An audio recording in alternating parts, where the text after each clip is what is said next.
In today's video, I'm going to teach you how to make a username for your Google account or Gmail account.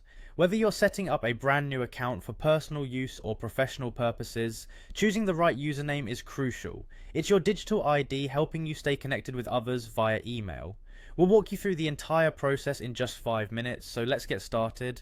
First things first, open your web browser and head over to the Google sign-in page. This is the place where if you already had a Google account, you would normally log in.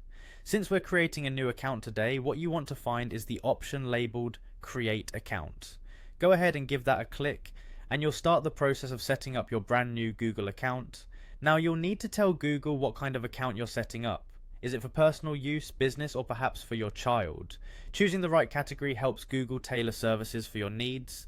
After you've made your choice, enter your first and last name in the respective fields on the next screen. After typing in your name, proceed by clicking the Next button.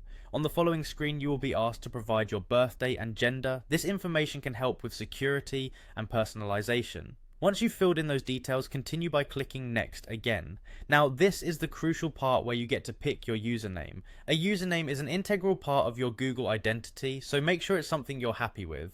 You have two options. You can create a unique username of your own, or you can choose from suggestions offered by Google if your preferred name is not available. If you opt for the latter, try blending elements of your name or interest to create something distinctive yet professional. Keep in mind the username should be easy to remember and appropriate for all types of communication.